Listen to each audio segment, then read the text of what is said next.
Tuhan, itu menjadi soal. Ya. Kalau tidak mengasihi Tuhan, Anda belajar di STI, hanya mungkin penuh kas otak ini penuh pneumatologi, penuh eskatologi, penuh soteriologi, penuh semua, saudara.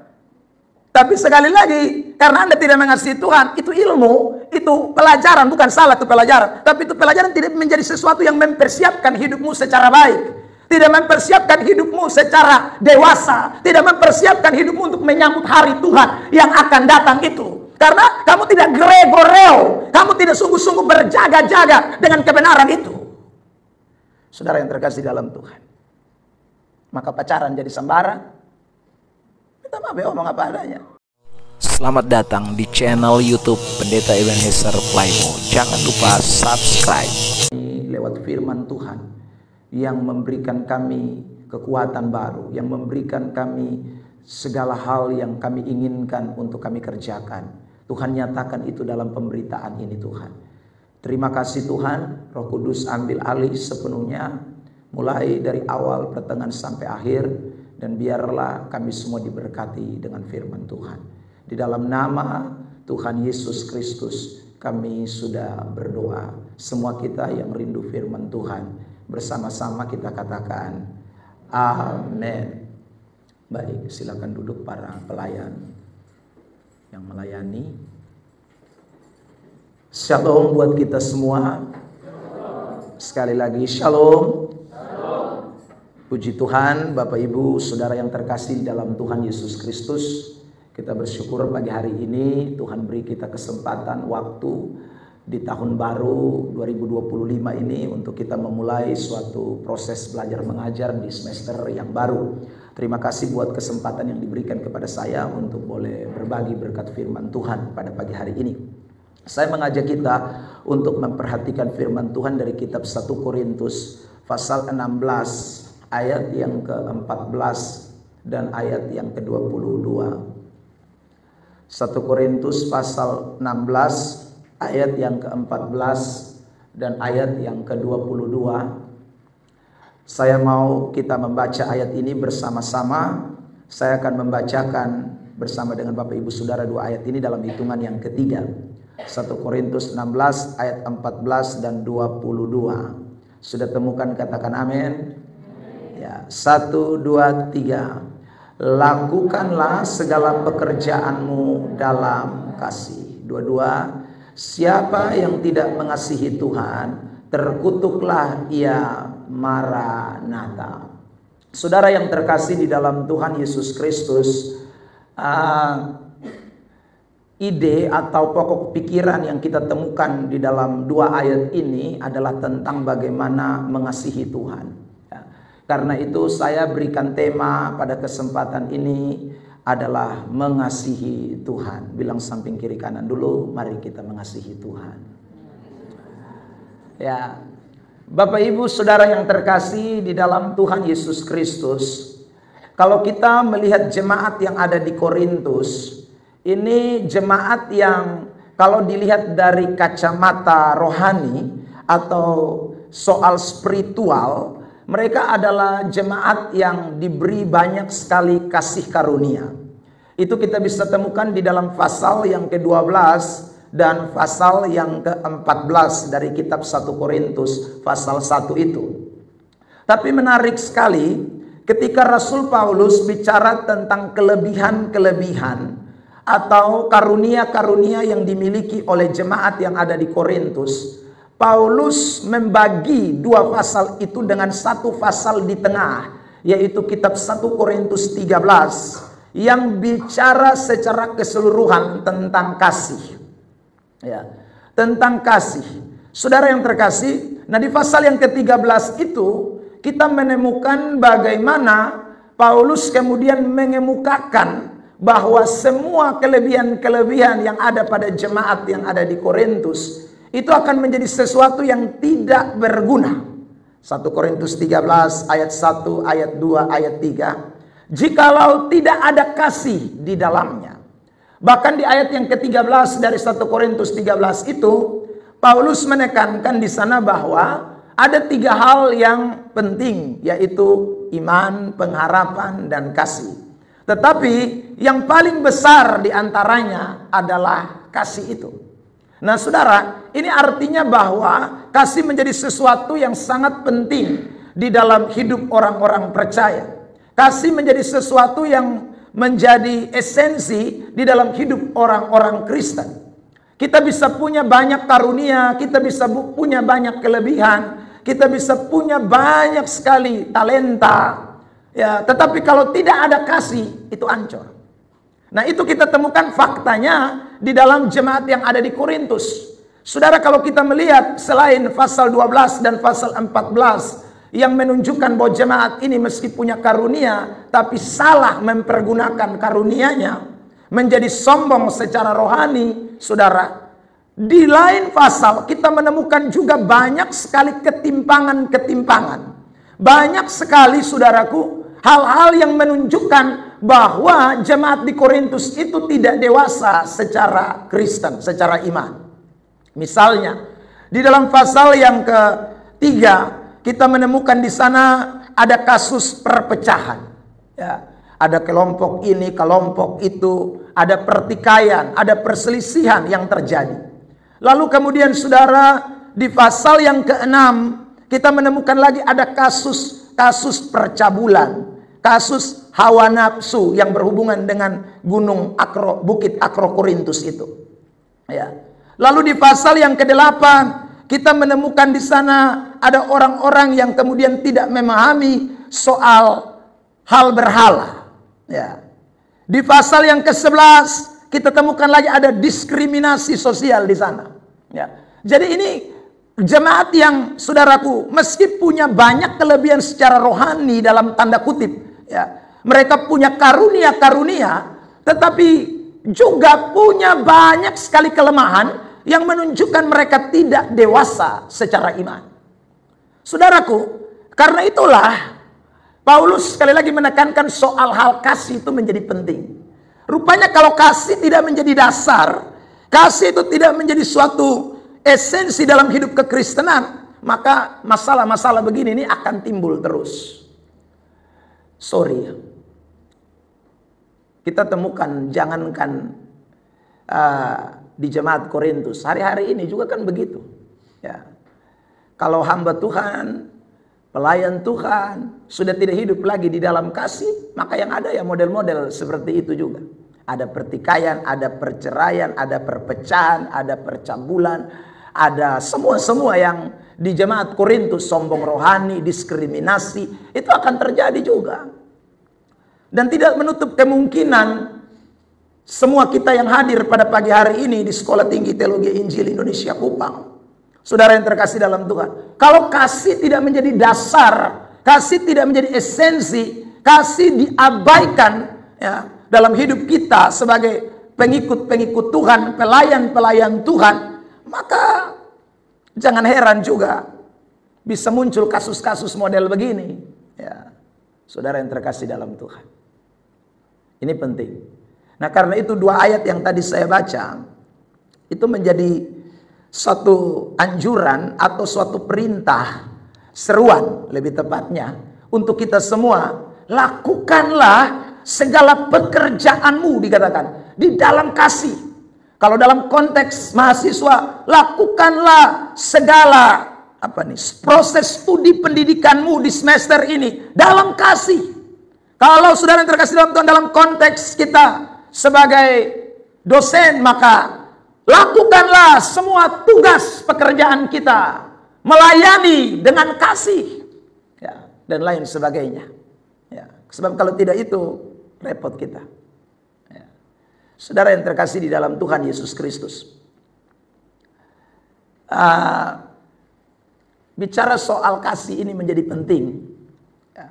Itu kita lihat di dalam teks yang tadi kita baca ayat sebelumnya ya. Saya mau mundur satu ayat dari kitab 1 Korintus pasal yang ke-16 tadi. Ayat yang ke-13. Begini firman Tuhan. Berjaga-jagalah, berdirilah dengan teguh dalam iman, bersikaplah sebagai laki-laki dan tetap kuat. Baru di ayat yang ke-14 tadi saudaraku dikatakan, lakukanlah segala pekerjaanmu di dalam kasih. Ini artinya ada kait mengaitnya, saudara. Antara ayat yang ke-13 itu dengan ayat yang ke-14, saudara. Jadi orang yang melakukan segala sesuatu dengan kasih, itu juga adalah orang-orang yang dikatakan di ayat yang ke-13 itu. Orang-orang yang berjaga-jaga, orang-orang yang berdiri teguh, orang-orang yang bersikap sebagai laki-laki. Itu, saudaraku, orang-orang yang melakukan pekerjaan di dalam kasih. Saudara yang terkasih di dalam Tuhan Yesus Kristus. Nah, saya bahas 3 hal penting ini pada kesempatan diberkati pagi hari ini, saudara. Menjadi orang-orang yang melayani Tuhan di dalam kasih. Ya, ini penting. Yang pertama, kita perhatikan dulu kata berjaga-jaga di dalam teks ini. Ya, 1 Korintus 16 ayat 13, kata berjaga-jaga. Di dalam teks itu, kata yang dipakai itu adalah kata gregoreo. Itu dalam bahasa Yunaninya. Kata gregoreo itu selalu berkaitan dengan, saudara, peristiwa kedatangan Tuhan yang kedua kali. Ya, gregoreo. Jadi kalau Alkitab bicara soal berjaga-jaga, saudara yang terkasih dalam Tuhan, itu punya kaitan dengan soal hari kedatangan Tuhan, eskatologi ya, yang akan datang itu, saudara yang terkasih. Nah, kalau kita bicara soal hari kedatangan Tuhan atau gregoreo, berjaga-jaga itu, saudara, maka kita menemukan di seluruh bagian Alkitab itu selalu berkaitan erat dengan soal kesiapan. Ya, selalu bicara soal kesiapan.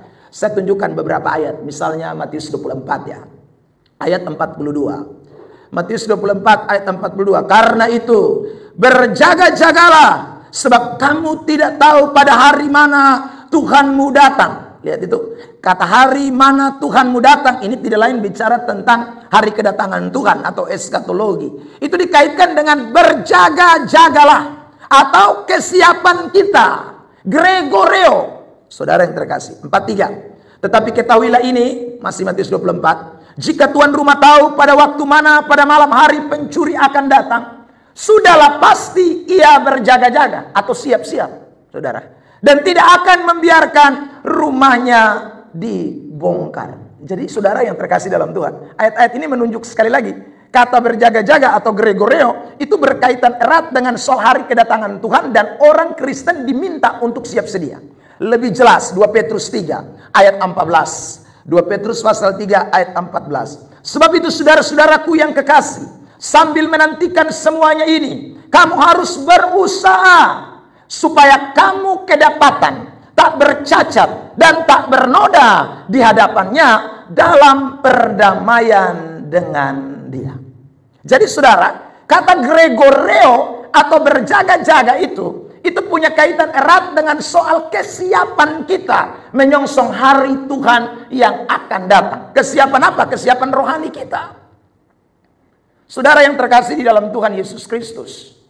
Nah, orang yang mempersiapkan rohaninya itu adalah orang-orang yang mengasihi Tuhan. Ada amin? Ada amin? Saudara yang terkasih dalam Tuhan, kalau kita tidak mengasihi Tuhan, kita tidak mungkin siap-siap kita rohani jadi baik. Kalau kita tidak mengasihi Tuhan, saudara, kita hidup, minta maaf, beta pakai bahasa Kupang, harba biru. Kita hidup akan sembarangan karena kita tidak mengasihi Tuhan. Kalau orang mengasihi Tuhan, itu selalu identik dengan orang itu memiliki suatu kerinduan, kesiapan untuk saudaraku lebih baik. Saya bandingkan dengan ayat ini. Perhatikan saudara yang terkasih dalam Tuhan. Injil Yohanes pasal 14.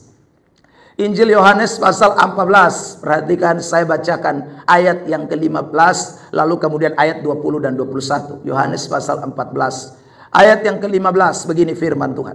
Jikalau kamu mengasihi aku, kamu akan menuruti segala perintahku. Orang mengasihi Tuhan tuh, dia pasti ikut perintah Tuhan. Lebih menarik ayat 20-21. Perhatikan. Pada waktu itulah kamu akan tahu bahwa aku di dalam Bapakku, dan kamu di dalam aku, dan aku di dalam kamu. Barang siapa memegang perintahku dan melakukannya, dialah yang mengasihi aku. Dan barang siapa mengasihi aku, ia akan dikasihi oleh Bapakku, dan aku pun akan mengasihi dia dan akan menyatakan diriku kepadanya. Jadi saudara yang terkasih dalam Tuhan, orang mengasihi Tuhan, ya, orang yang sungguh-sungguh mengasihi Tuhan, itu ada kaitannya dengan kesiapan dirinya secara rohani. Karena kalau kita bicara soal kesiapan diri secara rohani, itu tidak bisa terlepas daripada hubungan kita dengan Tuhan. Tuhan ada di dalam kita dan kita ada di dalam Tuhan. Firman-Nya ada di dalam kita dan kita ada di dalam firman-Nya. Itu tidak bisa terpisahkan. Sebab tidak ada orang bisa siap sedia tanpa firman Allah, tanpa Tuhan di dalam dirinya. Itu impossible. Hanya karena Tuhan dan firman-Nya kita bisa siap sedia menyongsong hari kedatangan Tuhan yang akan datang itu. Ada amin? Jadi kalau Anda mengasihi Tuhan, sekali lagi hidupmu pasti akan mengikuti apa yang Tuhan mau. Ya, pasti belajar pas sungguh-sungguh, ya, hidup pas jaga babai supaya jangan sambarang. Itu karena orang mengasihi Tuhan. Kalau orang sudah mengasihi Tuhan, ya dia anggap hidup ini nyantai-nyantai, dia sudah siap apa-apa secara rohaninya. Pokoknya saya ulang lagi kalimat yang saya pakai, harba biru. Itu karena sekali lagi tidak mengasihi Tuhan. Sebab orang mengasihi Tuhan tidak demikian. Orang mengasihi Tuhan implementasinya, orang mengasihi Tuhan action hidupnya itu pasti selalu berkaitan erat dengan kesiapan. Dan kesiapan bicara soal kebenaran. Satu ayat lagi, 1 Yohanes 5 ayat 2 dan 3. 1 Yohanes pasal yang ke-5 ayat yang kedua dan ayat 3. Inilah tandanya bahwa kita mengasihi anak-anak Allah, yaitu apabila kita mengasihi Allah serta melakukan perintah-perintahnya. Dengan kata lain begini, jangan omong mengasihi orang lain kalau kita belum mengasihi Tuhan, ya. Sebab tidak ada orang bisa mengasihi orang lain kalau dia tidak mengasihi Tuhan lebih dulu. Ayat 3, sebab inilah kasih kepada Allah, yaitu bahwa kita menuruti perintah-perintahnya. Perintah-perintahnya tidak berat. Amin. Tanya samping kiri kanan, berat kok sekolah di STII? Ya. Sebenarnya tidak berat kalau Anda mengasihi. Tapi persoalannya banyak orang sudah mengasihi Tuhan, itu menjadi soal. Ya. Kalau tidak mengasihi Tuhan, Anda belajar di STI hanya mungkin penuh ke otak ini penuh pneumatologi, penuh eskatologi, penuh soteriologi, penuh semua, saudara. Tapi sekali lagi, karena Anda tidak mengasihi Tuhan, itu ilmu, itu pelajaran, bukan salah itu pelajaran. Tapi itu pelajaran tidak menjadi sesuatu yang mempersiapkan hidupmu secara baik. Tidak mempersiapkan hidupmu secara dewasa. Tidak mempersiapkan hidupmu untuk menyambut hari Tuhan yang akan datang itu. Karena kamu tidak gregoreo, kamu tidak sungguh-sungguh berjaga-jaga dengan kebenaran itu. Saudara yang terkasih dalam Tuhan, maka pacaran jadi sembarang. Minta maaf ya, omong apa adanya. Siapa pun HP sebab ya. Pacaran jadi sembarang, Anda jadi rusak sebelum apa-apa kan. Nona-nona dong jaga diri, bye-bye. Tapi son bisa jaga diri dan bertumpung kekuatan. Ketong hanya bisa jaga diri kalau ada firman yang menjadi bagian ketumpung hidup. Ya. Ketong hanya bisa gregoreo, saya ulang lagi, kesiapan kita tuh kalau firman. Dan ini berkaitan dengan soal kasih. Ya, ini bicara soal cinta, kasih. Sebab tanpa itu tidak bisa, anak-anak Tuhan semua. Mari kita sungguh-sungguh. Kita sungguh-sungguh hidup di dalam kasih Allah.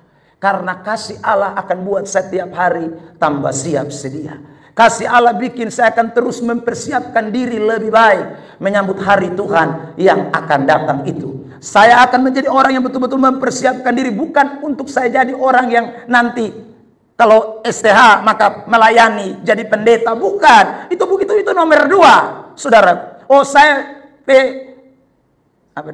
SPD, ya, jadi saya siap-siap belajar teologi baik-baik. Saya belajar banyak pendidikan sini supaya nanti saya mau tes P3K dan PNS, saudara. Bukan itu tujuan nomor 2, nomor 3. Tujuan pertama adalah kita mempersiapkan diri menyambut hari Tuhan yang akan datang. Itulah yang menjadi penting. Maka kasih harus melandasi itu. Tanpa kasih orang tidak akan sampai kepada target itu. Saudara yang terkasih dalam Tuhan, Ya, itu hal pertama yang saya mau sampaikan kepada kita semua.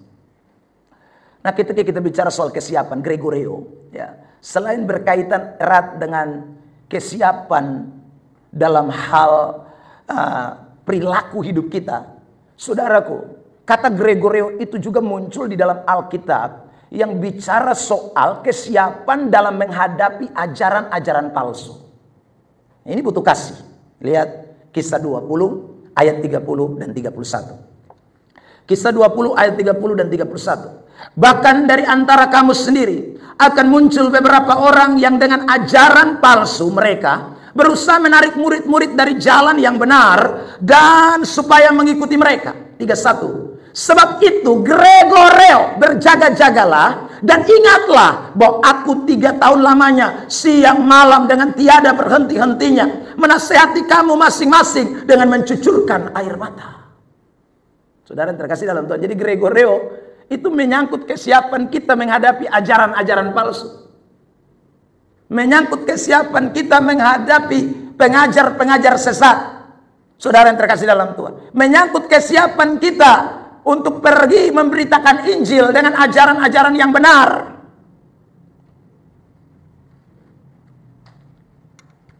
Kemarin saya dengar di GKIN Revival, Pendeta Esra memberhentikan salah seorang pendeta penginjilnya, ya, karena beberapa postingan yang menyebar. Saudara yang terkasih dalam Tuhan, orang itu ada di Sumba sana dan ditegur tidak mau ikut, ya, kasih tahu yang baik son mau, dia bilang aku punya yang benar, maka cut.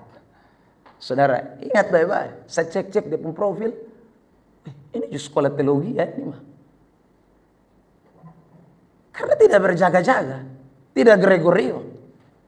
Orang yang mengasihi Tuhan, dia mengasihi ajarannya. Orang yang mengasihi Tuhan, dia mengasihi firman Allah. Orang yang mengasihi Tuhan, dia tidak melakukan sesuatu dengan saudaraku, pengetahuan kebenaran dirinya sendiri. Seperti Roma 10 ayat 2 dan ayat 3 itu. Ya. Orang yang saudaraku mengasihi Tuhan akan tunduk kepada ajaran kitab suci. Ajaran Alkitab. Itu menjadi dasar. Saudara yang terkasih, dan itulah Gregorio. Maka belajar baik-baik.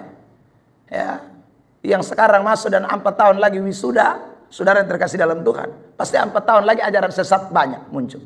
Kalau sekarang ajaran sesat sebegini banyak, ya, kita mesti jadi skopos. Dalam bahasa Yunani skopos itu saudara seorang pengawal yang berjaga-jaga, yang lihat ya musuh datang dari mana nih, mesti lihat. Skopos itu akan memberikan aba-aba. Dia akan memberikan arahan. Oh, ada musuh, batareak lebih dahulu. Nah, itu ketong yang ada di sekolah teologi, kita yang belajar Alkitab, itu tugas kita. Jangan lalu diam-diam saja. Saudara yang terkasih dalam Tuhan, ajaran sesat ini bisa muncul dalam bentuk fakta nyata organisasi tertentu, ya, tetapi aliran tertentu, tapi juga bisa menyusup dengan orang-orang yang tidak memahami ajaran dengan benar, tapi kemudian menularkan virus yang tidak baik itu, ajaran-ajaran yang tidak sesuai Alkitab. Belum lama, mungkin sekitar 1 bulan juga belum ini, ya saudara, 3 mingguan lah sekitar. Saya ketemu dengan seorang yang datang kepada saya dan berkata begini, Pak Pendeta tolong doa saya dulu. Saya bilang kenapa? Dia bilang, Pak Pendeta saya ini heran. Sejak 2 minggu yang lalu waktu dia omong sama saya itu, dia bilang 2 minggu yang lalu. Ya, saya ini kok emosi saya itu jadi berubah. Saya kalau sampai ke rumah lihat istri saya itu, saya pasti akan darah naik. Ya. Saudara, jadi saya marah itu tidak karu-karuan Pak Pendeta. Oh begitu ya. Jadi bagaimana? Iya Pak Pendeta, saya ini supi doa di beberapa orang. Ya. Oh begitu. Jadi dong bilang apa? Dong bilang Bapak, katanya ada kuntilanak yang ikut saya. Jadi rupanya saudara terkasih, dia bilang, lalu kenapa itu kuntilanak ikut? Rupanya itu kuntilanak mau menikahi saya Pak Pendeta. Sehingga ya cinta saya kepada istri saya itu berkurang karena ini kuntilanak. Oh. Lalu saudara saya bilang, minta maaf, itu kuntilanak samaran atau kuntilanak nyata? Ya kan? Kan saya pikirkan jangan sampai ini bahasa simbolis toh. Ya, toh. Jadi saya tanya mesti jelas. Ini kuntilanak samaran atau kuntilanak yang nyata? Sana Bapak, ini maksudnya setan Bapak. Oh begitu. Ya kok bisa dia mau den lu? Ya. Saya juga jadinya aneh itu. Ya. Saudara terkasih. Ya Bapak, saya juga tidak tahu kok dia mau den saya. Ya. Oh kapan dia menyatakan diri kepada kamu? Ya saya juga tidak tahu apa namanya setan. Tapi emosi saya ini tidak terkendalikan. Itu membuktikan bahwa memang ini kayaknya betul ini Pak Pendeta. Ya. Oh oke, saya tidak potong dia pun cerita. Saudara, saya kasih biar. Lalu kemudian saya tanya, lalu apa yang disuruh sama itu orang-orang yang mendoakan kamu? Ya, dia bilang, Pak Pendeta, mereka datang ke rumah lalu mereka bilang saya harus mandi pakai air garam. Ya saudara. Ya, supaya dia jangan dekat, saya harus mandi pakai air garam. Saya bilang, lalu ke mana? Ya, akhirnya sudah Bapak, beta campur garam, kok beta pakai mandi. Dia bilang, kok kenapa langsung masuk laut? Ya kan? Logikanya kan begitu. Ya, kalau mesti campur garam, dia bilang kalau garam saya itu kurang asin, mesti masuk laut, laut lebih asin. Ya saudara. Ya dia sudah cerita, dia bilang, Bapak jangan main gila, soalnya dia beta nanya. Tapi kan bodoh begitu, tahu saudara? Ya, jadi secara terus baru beta bilang hati-hati. Ya, semua orang ini bisa pakai nama Tuhan, doa sebut Yesus di sana. Tapi persoalannya sekali lagi, ajaran yang mereka ajarkan itu betulkah itu firman Allah?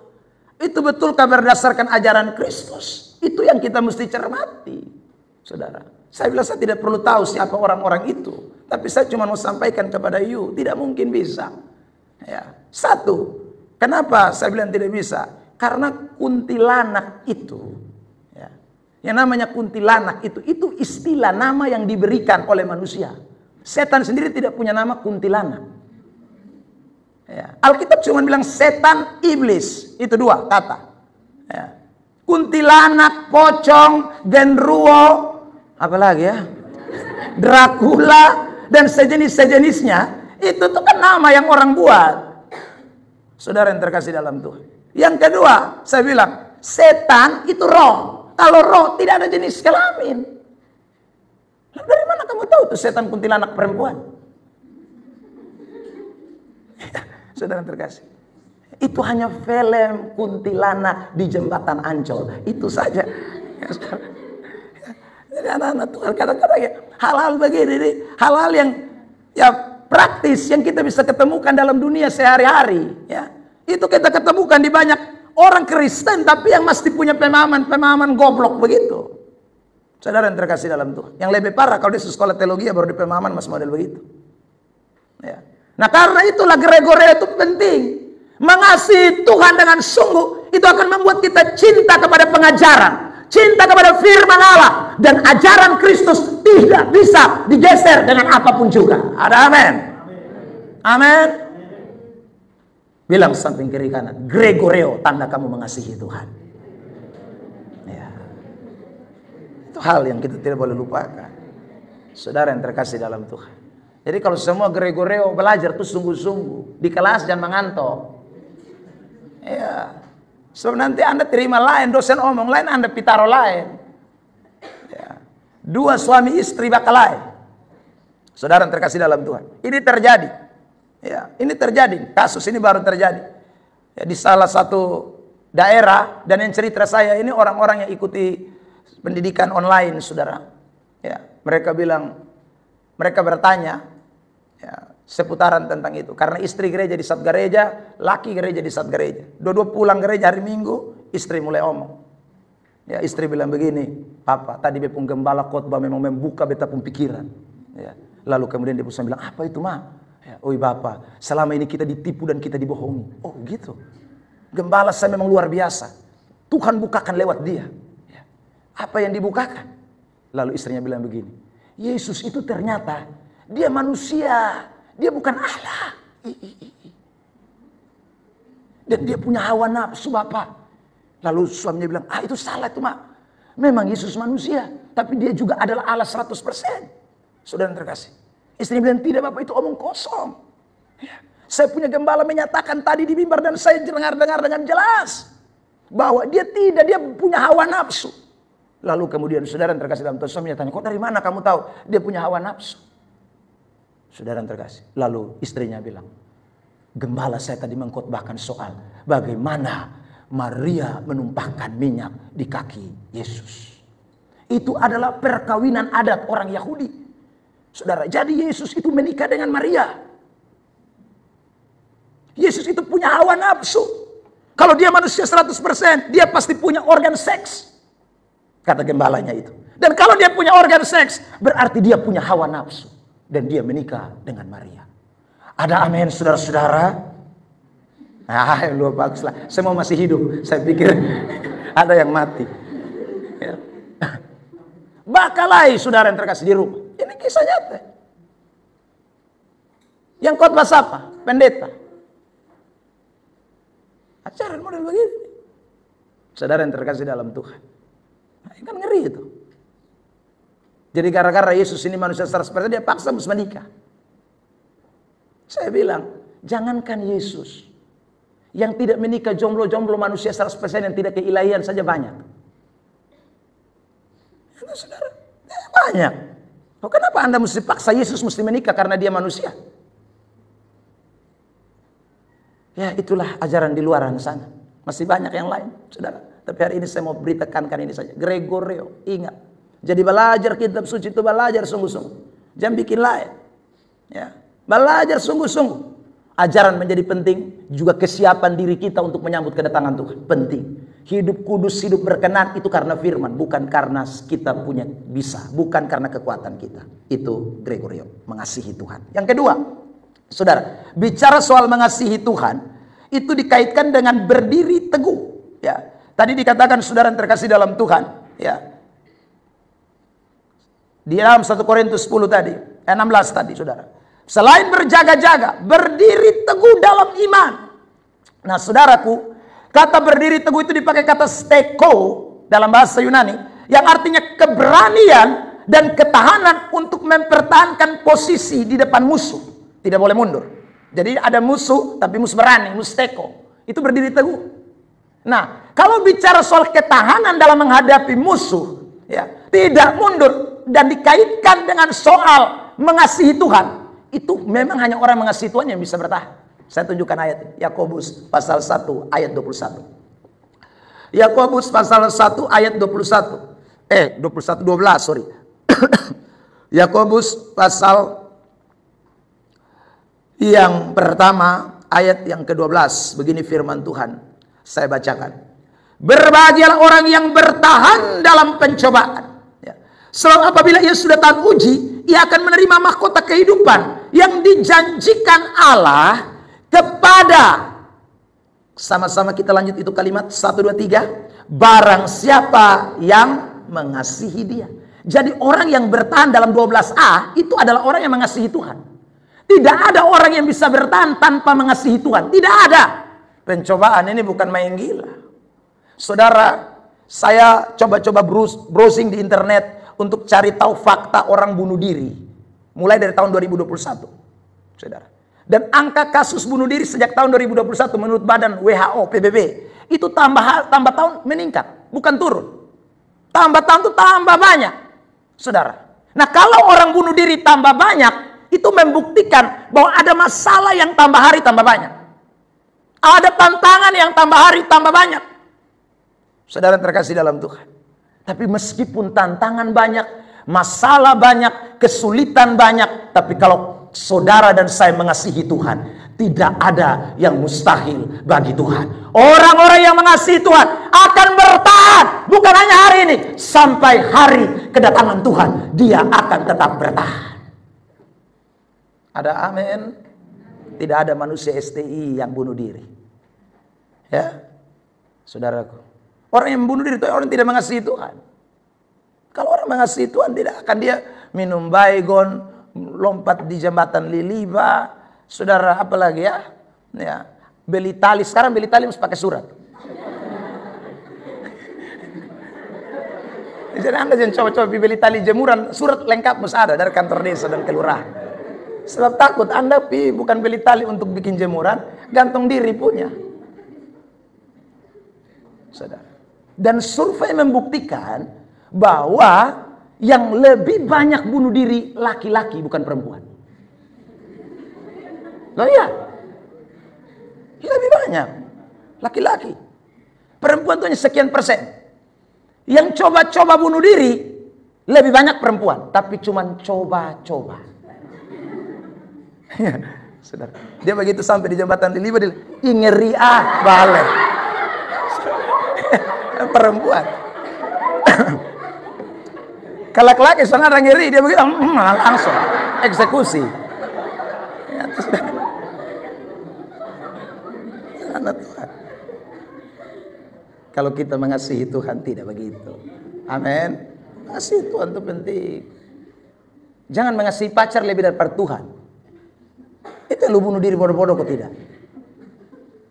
Ya. Belis 250 juta salah? Tidak salah. Suka-suka dia. Dia mau bikin 500, suka-suka dia. Tapi gue kan masih punya otak. Iya kan? Kan begitu tuh. Lu mau taruh lu pun Belis naik sampai 1 M, no problem. Sudah. Tapi sorry, itu cuma ada otak. Ya tuh. Saudara yang terkasih. Ya intinya mesti mengasihi Tuhan. Kalau sana mengasihi Tuhan, setan bikin bodoh lu. Iya. Kalau sana mengasihi Tuhan, sana bisa bertahan. Begitu itu tantangan datang, begitu itu ujian datang, potong suka lu kiri kanan. Kita selalu bersaksi, dia bilang begini, kalau yang mau bunuh diri di jembatan di Liba tuh, ya paling tidak tanya-tanya beta lah. Saudara, kenapa? Karena beta ini ampa bulan isi-isi, ampa bulan lebih lah. Saudara, beta tiap hari turun naik jembatan di Liba, turun naik sampai di bawah. Tuh jalan turun naik, turun ampa bulan lebih. Itu bukan karena olahraga.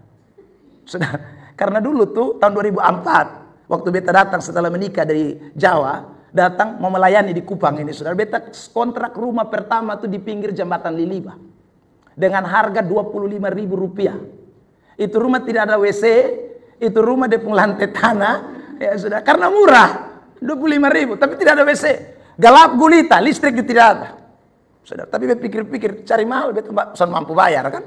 Ya ini pas. Ya sudah, pas. Nah beta lewat jembatan, cari air di mana? Oh beta lihat turun air di bawah bagus. Ya, maka tiap hari itu beta turun naik, dia istri. Tiap hari mandi di bawah, saudaraku, ambil air di bawah. Ya, ampa bulan. Sebenarnya bukan mau ampa bulan, beta rencana mau lama di situ, bahkan mau buka gereja di situ. Saudara, tapi itu tanah yang beta tinggal itu kasus. Tanah milik orang Alor, rumah milik orang Rote. Jadi beta bayar pi orang Rote tiap bulan, nih bayar pi orang Rote 25.000, saudara. Satu hari beta ada pelayan, waktu itu beta tangani di Radio Lisbeth, beta dengan Pak Yermi, ya saudara. Kami dua menangani satu acara namanya saudara, saya lupa itu, acara anak-anak muda. Ya, tanya jawab anak-anak muda di Radio Lisbeth. Saya dengan Pak Yermi waktu itu. Beliau yang kenalkan saya dengan Pak Abraham. Ya, lalu saudara kami dua melayani di situ. Hari itu saudara yang terkasih saya pulang, ya, saya sampai rumah Surata Tanah. Barang pariuk dong tacul lari hilang semua. Tahu siapa angkat. Ya, tinggal beta surat-surat, ya, ijazah dong tuh yang ada di map itu yang dong saya ambil. Pakaian dong rata semua. Saudara yang terkasih. Pemilik tanah datang dan dia kasih rubuh semua itu rumah-rumah. Saudara, dan orang datang angkat tetangga dong atau siapa sental. Beta datang, dia pegang bepung ini surat-surat, dia bilang, "You yang tinggal di sini." "Iya Pak, beta yang tinggal di sini." Ya sudah. Dia bilang, "Lu salah. Ini tanah beta punya. Lu kan kenapa sana tanya-tanya?" Beta ngomong singkat. "Tanya ke mana Pak? Kok 25.000 nabe masuk tinggal satu." Ya saudara yang terkasih dalam Tuhan.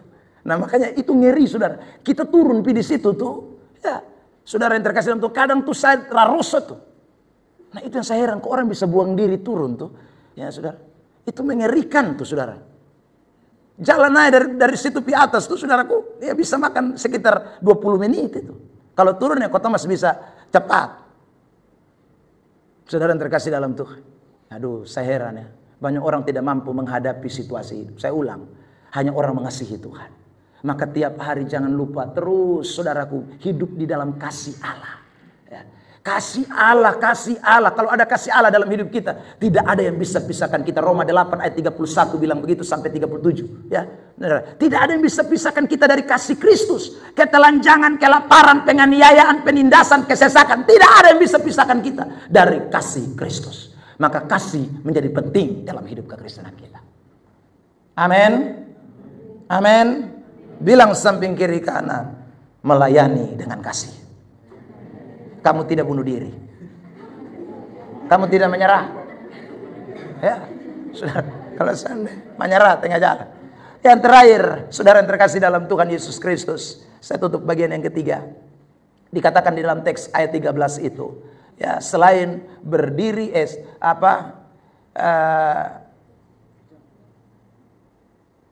teguh, saudaraku, yang terakhir berani dan kuat. Kita harus memiliki itu. Saudara yang terkasih dalam Tuhan Yesus Kristus, saya baca kembali 1 Korintus pasal yang ke-16. Saya tutup dengan bagian ini ya. Saudara yang terkasih, ayat 13. Berjaga-jagalah, berdirilah dengan teguh dalam iman. Bersikaplah sebagai laki-laki dan tetap kuat. Bersikaplah sebagai laki-laki dan tetap kuat. Saudara yang terkasih dalam Tuhan, ini bagian yang terakhir. Saya beri kata berani dan teguh. Karena kata bersikap sebagai laki-laki itu dipakai kata andrisomai. Kata andrisomai itu berarti keberanian. Itu saudara, dalam bahasa Yunani. Jadi orang-orang yang saudara mengasihi Tuhan itu, dia memiliki suatu keberanian dan kekuatan dalam menghadapi musuh. Bukan hanya bertahan, tapi kekuatan untuk menghadapi musuh. Saudara, kalau kita belajar seluruh perlengkapan senjata Allah dalam Efesus pasal 6, kita temukan dua bagian. Ada senjata Allah, perlengkapan senjata Allah yang dipakai untuk bertahan.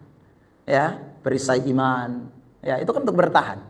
Ketopong keselamatan, ya, baju sirah, itu kan untuk bertahan. Tetapi saudara, ada yang namanya pedang roh, itu untuk menyerang, ya, untuk melawan. Jadi kita tidak bisa tanganga sah. Ya, aku bertahan, tidak bisa. Ya, sudah, mus bergerak. Ya, orang Kuba bilang mus makan gigi kau maju. Ya, jangan hanya menyanyi lagu. Oleh darah anak domba, oleh kesaksian kita, iblis dikalahkan. Dikalahkan itu bukan lu berdiri tanganga, mesti bertindak. Saudara yang terkasih, saya dengar khotbah pendeta Ezra. Dia bicara tentang itu di dalam kitab Wahyu pasal yang ke-12. Tentang peperangan di sorga, dikaitkan dengan kita yang sedang berperang di dunia ini. Ya. Kita juga mesti begitu. Kalau Mikael, pasukan sorgawi itu mengalahkan setan, saudara terkasih dalam Tuhan, maka kita juga harus memiliki suatu contoh dari itu. Kita mau melakukan apa yang dilakukan itu. Karena setan turun di sini ayat 12 berkata dalam Wahyu 12, dia turun di dalam geramnya yang sangat dahsyat. Jadi Tuhan suka kasih kita darah Kristus, ya. Tuhan suka kasih kesaksian firman Allah, maksudnya pedang roh itu. Jadi darah Kristus dan firman Tuhan itu menjadi senjata untuk kita mengalahkan segala tipu daya setan. Itulah orang-orang yang bersikap sebagai laki-laki. Nah, saya ulang. Dan itu punya kaitan erat dengan mengasihi Tuhan. Kita berperang bukan untuk diri kita. Kita berperang bukan, saudaraku yang terkasih, untuk kita dapat sesuatu kemenangan hari ini. No. Tapi kita berperang karena kita tahu kita lebih mengasihi Tuhan di atas segala-galanya. Beri tepuk tangan terbaik buat Tuhan Yesus Kristus. Kiranya Tuhan tolong kita semua di semester genap ini. Saya ulang lagi. Lakukan segala sesuatu dengan mengasihi Tuhan. Kalau engkau mengasihi Tuhan, saya ulang, pasti Anda Gregoreo. Ya.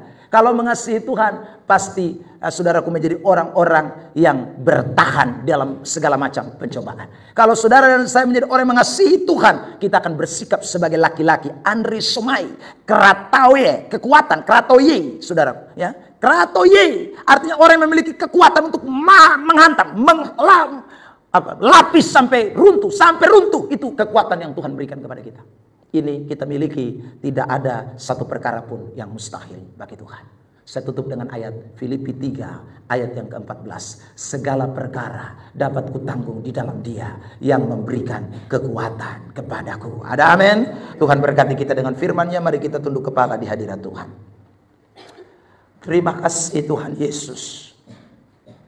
Kami bersyukur karena Tuhan beri kami waktu dan kesempatan. Kami sudah dengar firman.